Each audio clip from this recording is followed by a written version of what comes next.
आपने कभी सोचा है क्यों बहुत से लोग अपनी लाइफ में सक्सेसफुल होने के बावजूद भी फेल हो जाते हैं? क्या रीज़न रहता है उनके फेल होने का? ये हम सभी की लाइफ में होता है।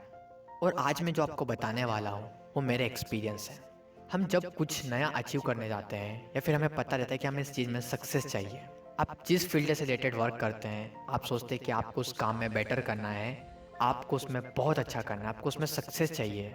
फिर हम उस सक्सेस को अचीव करने के लिए बहुत मेहनत करते हैं, बहुत हार्डवर्क करते हैं और हर एक वो काम करते हैं जो उस वर्क में सक्सेस दिलाने के लिए इम्पोर्टेंट होता है।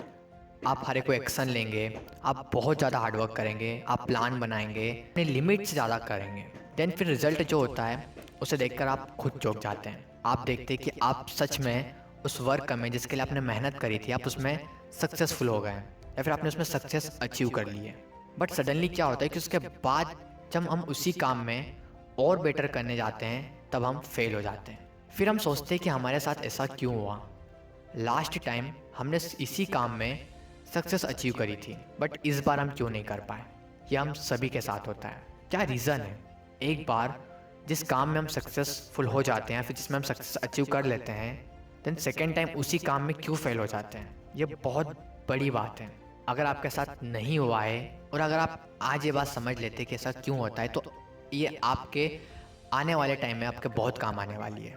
क्योंकि जब रीज़न पता चल जाता है हमारे हारने का तो हमारे जीतने के चांसेस और ज़्यादा बढ़ जाते हैं। इस क्वेश्चन का सिर्फ और सिर्फ यही आंसर है कि क्यों हम जिस काम में एक बार सक्सेस अचीव कर लेते हैं देन सेकेंड टाइम उसी काम में हार जाते हैं, फेल हो जाते हैं। वो रीज़न ये है कि जब भी आप अपनी क्षमता से कम काम करते हैं तभी से आप अपनी लाइफ में फेल होना शुरू हो जाते हैं। एग्जाम्पल के लिए आपने अपना फर्स्ट टारगेट सेट किया था कि आपको 10 किलो वेट उठाना है और आपने उसके लिए बहुत एफर्ट्स किए, बहुत मेहनत की, अपनी लिमिट से ज़्यादा आपने उठाने की कोशिश की और रिजल्ट ये रहा कि आपने उस काम में सक्सेस को अचीव कर ली। आपने 10 किलो का वेट उठा लिया।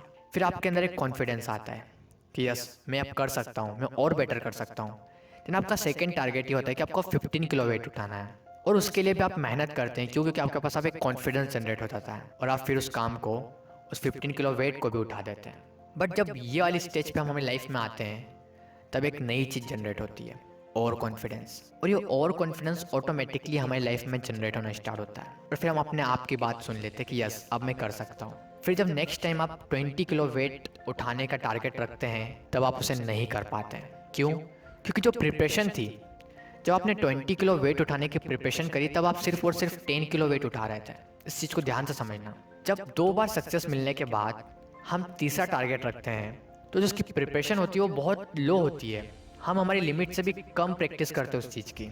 जब आपने 15 किलो वेट उठा लिया था और आपको जब 20 किलो वेट उठाना था तो उसके लिए आप सिर्फ 10 किलो वेट की प्रैक्टिस कर रहे थे, तो आप कैसे 20 किलो का वेट उठाएंगे? आपकी लिमिट्स कुछ और थी, आपके एक्शन कुछ और थे। बहुत डीप बात है। अगर आप समझ गए आपको सब कुछ समझ में आ जाएगा कि क्यों बहुत बड़े बड़े लोग अपनी लाइफ में अनसक्सेसफुल क्यों हो जाते हैं। सिर्फ और सिर्फ एक यही रीज़न है कि अगर आप भी अपनी लिमिट से कम करना स्टार्ट कर देंगे तो बिल्कुल आप भी अपनी लाइफ में अनसक्सेसफुल होंगे। हर एक उस काम में जो आप कर रहे हैं उसमें आपको असफलता मिलेगी। आई होप आप सभी को ये मेरी छोटी सी बात समझ में आई होगी।